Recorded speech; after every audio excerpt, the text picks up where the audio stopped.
Hey guys, welcome back to my channel. Today we're going to be learning how to make this beautiful top, how to cut and sew it. If you're new here, please subscribe to my channel. Do well to like, share and comment. Let's get right into it.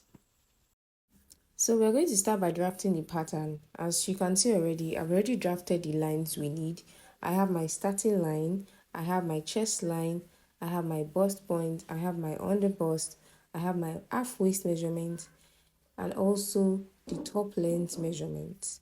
And I added 1.5 inches. I added 1.5 inches allowance to the top. So to get your chest line measurement, it is usually 10 inches above your bust point. So the first thing we are going to start with now is by measuring our shoulder.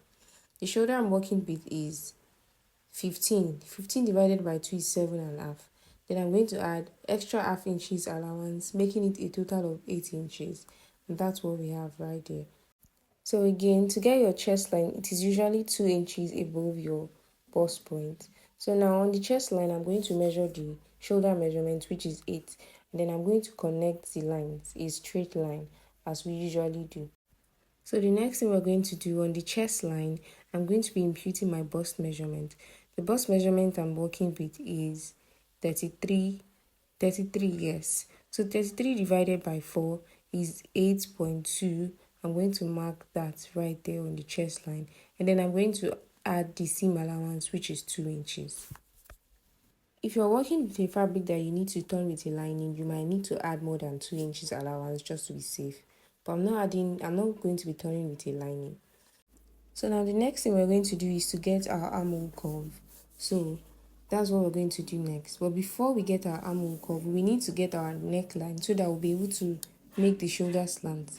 So the neckline I'm working with, I'm going to be marking 4.5 inches. So it's a canoe neckline. So I'm going to be marking 4.5 inches. And then for the depth, the width is 4.5. For the depth is just 3 inches. So I'm going to connect from the depth to the width. So if you have a curve ruler, you can just make use of it. And if you don't, you can use your free hand. So I'm going to extend it a bit because I want the neck to be a little wider. So let's measure to see what we have. So the neck width now is 4.7. It's not too much. So now the next thing we're going to do is to get the shoulder slant. I'm going to come down by 1 inches and I'm going to connect from the neckline to the shoulder to get our shoulder slant.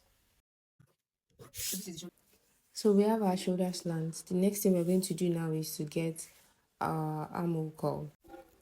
So we're going to measure what we have and get the midpoint.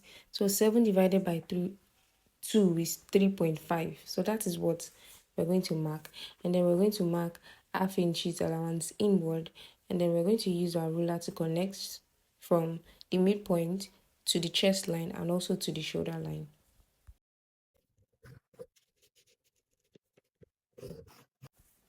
So this is what we have. The next thing we're going to do now is to start imputing our horizontal measurements. We've done the first one, which is on the chest line. So we're going to impute the same thing we have on the chest line on the bust point. Yes, the same measurement we added, which is the bust point divided by 4 plus 2 inches allowance. So on the under bust, we're also going to impute the under bust measurement. Please, when you're making your own, use your own measurements. So the under bust is 29 divided by 4, which is 7.2. And I'm also going to add extra 2 inches seam allowance. So by the time I overlock it, it's going to be about 1.5 inches allowance left. So now the next thing we're going to do on the half waist, the half waist is 19, and that's where it's going to slant down to the top length. So on the half waist, you're going to measure your round half waist. The round half waist I'm working with is 29.5.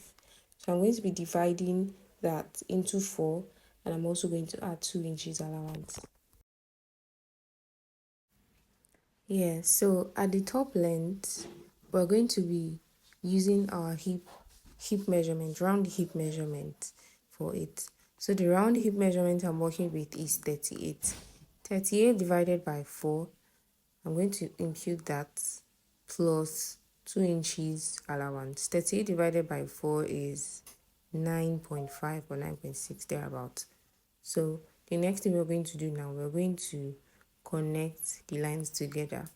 So when you're cutting yours, or when you're cutting for your client, you just divide your, for the top length, you just divide your client's hip measurement divided by 4, and then you add your desired allowance to it. So after doing this, you can just use your pen or chalk, anything you're using, to get rid of the sharp edges. The next thing we're going to do is to mark out our darts. To get our darts, we usually divide our nipple to nipple by 2. So the nipple to nipple measurement I'm working with is 8 divided by 2, that is 4, and that's what I'll be working with. 8 divided by 2, which is equals to 4. So on the bust point, I'm going to measure the 4 inches, and then I'm going to come down by 1 inches. The reason why we are coming down by 1 inch is so that the dart will not be straight on the bust point. So on the under bust, I'm going to measure 4 and the same thing down. So on the top length, I'm going to measure 4 too. So now what I'm going to do is to use my ruler to connect the lines. It's a straight line, so I'm going to connect it up to that bust point. Remember, we came down by 1 inches. So now we're going to take in the dart. On the half waist, I'm going to measure, taking in 1 inches in total, half inches on the center front and half inches on the side front, just like you see me doing. So what we're going to do is we're going to be connecting from these half inches from the half waist up to the bust point here. We're going to do it like this, and then from the half waist we're going to connect to the top length. This time around, just going to connect it to just go in a little bit like this. So now we have our darts ready. So as usual, we're going to replace what we took out, 1 inches. I'm going to measure it, then we're going to connect it with our ruler back to the chest line and also back to the top length. So now what we're going to do, we're going to use our curve ruler to connect from the top length to the half waist to give us the curve like this.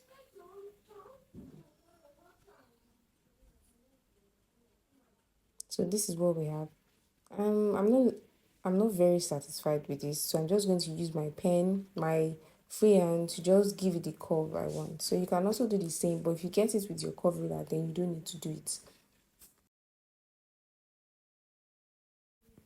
So this is what we have. We have our dart and we have our slant. So the next thing we're going to do is to cut it out.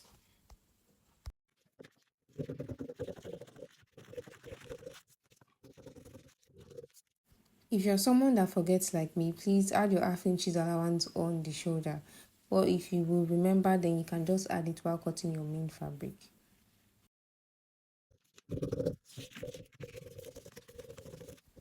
So I'm done cutting, and this is what we have.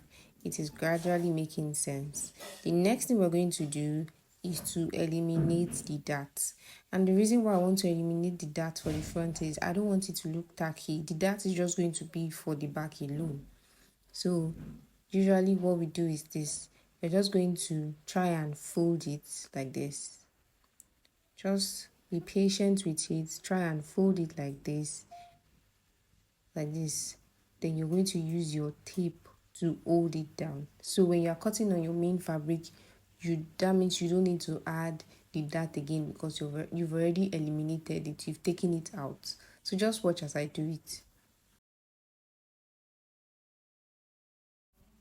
So this is it, guys. I'm done eliminating it. So after doing this, you're going to notice that that edge is no longer equal.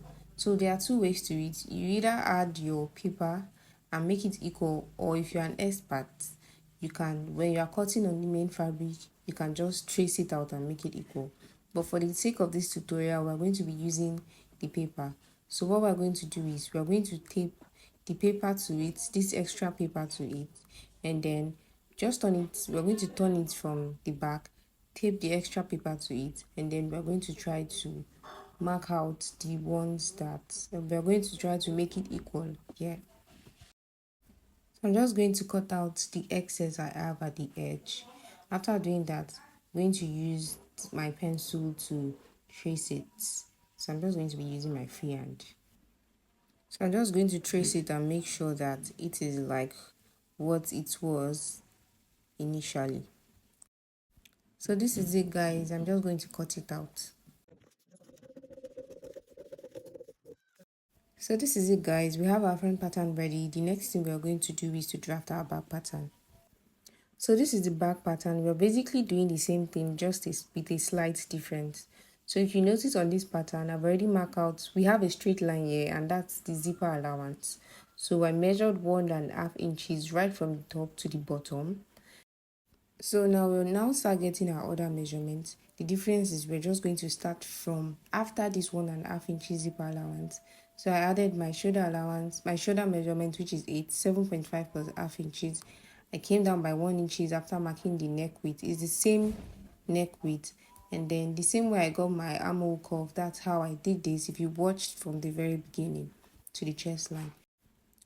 So, and that's it. I have my chest line, my bust point, my under bust, and then my half waist. The half waist is 19 inches, including 1 inch sewing allowance. Do not forget that the front is longer than the back. So the actual length of the top is 18 inches. Then I added 1 extra inches allowance to it. So now I'm just going to impute the measurements. Round bust measurement, which is 33 plus 2 inches allowance. You're going to start from after that line. So I'm going to impute the same thing here, 8.2, the same measurement I have on the chest line, 8.2 plus 2 inches allowance. So on the underbust is 29 divided by 4 plus 2 inches allowance. So that's what I'm going to do. And then on the half waist, remember the round half waist is 29.5 divided by 4, then plus 2 inches allowance. Guys, my phone stopped recording because I no longer had space and I had no idea. And I still continued with the tutorial. Please bear with me. Let me just explain again. So on the underbust, I imputed the underbust measurement plus 2 inches. For the half waist, I imputed the half waist measurement plus 2 inches sewing allowance. So we are measuring from the zipper after the zipper allowance. So now after doing that, then I connected the lines like we usually do, like we did for the front. So for the neck, we already measured the width, which is 4.7. I hope you understand, guys. If you have any question, drop it on the comment section. So the depth, I just measured 1.5 down for the depth. Then I just connected it to the shoulder line and I added the half inches allowance on the shoulder line. And that's it. So the next thing I did was to get the dart. On the bust point, I measured 4 inches like I did for the front, and I came down by 1 inches. I measured that 4 inches across, and then I connected with a straight line. And then as usual, I deducted the darts. I took in half inches on both sides, making it a total of 1 inches like this. And then I connected with my ruler up to the bust point by the 1 inches I came down by. So that's it. So now what we're going to do is we're going to replace the 1 inches we took out on the half waist, and then we're going to connect from the half waist up to the chest line. So this is what we have for the back pattern, guys. It is very simple. If you don't understand, please drop a comment. I want to know what you think. Please, if you haven't subscribed, please subscribe now and like. So I'm just going to cut this out and we're going to have our front and back pattern ready. So this is it, guys. I'm done cutting it. This is the back pattern. We're not going to be taking out the dart. We're going to be sewing it on the main fabric, and we have our front pattern. So now what we're going to do next is to work on the back pattern. We're going to get rid of zip budge. So what we're going to do is this. On the underbust, I'm going to measure 0.75 inches. Do not forget 0.75 inches, and then I'm going to connect with my ruler. I'm going to be connecting from the underbust slightly to the top like this. Just watch as I do it. And then I'm going to connect it down to the bottom too. So after doing that, after connecting, you're just going to cut out that place. So when you're sewing your zip, you're going to be measuring exactly 1.5 inches you gave for the zipper allowance. That's what you're going to be measuring while attaching the zip to it. So this is it, guys, we're almost done. I've already transferred my pattern to my main fabric. I have the front and the back, and then I cut out this neckline so that I'll be able to use it to turn it. I just place the fabric on it, then I trace the neckline and cut it out. So I'm going to turn the neck with this. I'm going to turn it like this, and for both the front and the back, I'll turn it and show you. So here it is. I'm done turning it. See, as you can see, I've turned the front and I've also turned the back. What is next is to give it a good ironing. So this is it, guys. What we're going to do next is to join the zipper allowance with a loose stitch, because we're going to lose it later. And then after doing that, we're going to, let's assume we've joined it, then we're going to place it like this and sew it by the side with the allowance. You measure again and make sure it's fitted and sew it. So this is it, guys. I am done sewing it. I joined it by the shoulder. I've sewn the dart. I joined the zipper allowance and I joined it by the side. So this is how it looks. I want the front to be a little more slanted, so I'm not really satisfied with this slant. So I'm just going to fold it like this. Let the front face the front and the back face the back. Just going to place it like this, and then I'm going to trim it. So I'm just going to trim it a little bit. I'm not going to be cutting it too much, because if I cut it too much, then there is no solution. Just watch as I do it. So this is it. So while you are cutting, just make sure that the front is aligned well to the center. Make sure that everything is placed well before you cut.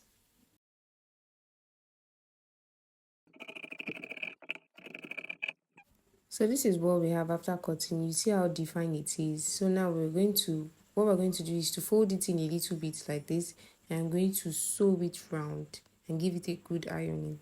So after folding it, the next thing we're going to do is to fix the zip, and then the next thing we're going to do is to fix the sleeve to the armhole.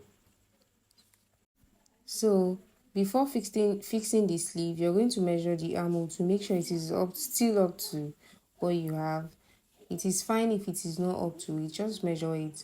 The armhole I'm working with is 8.5, so I'm going to measure it to check if it is up to, and if it is not up to, I'm just going to trim it down a little bit till I get the desired measurement I'm looking for.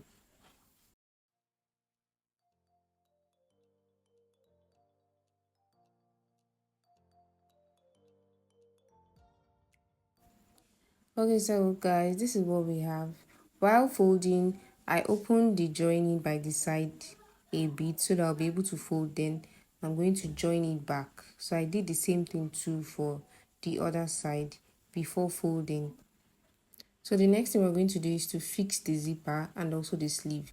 So my sleeve is already ready. I'm going to fix and show you. I have a detailed tutorial on how to cut and fix this puff sleeve. I'm going to drop the link in the description and in the comment section. And that's it, guys. You see how beautiful it looks? The sleeve and everything is very fine. Don't forget to like, comment, share, and subscribe. Turn on your notification. See you on the next one.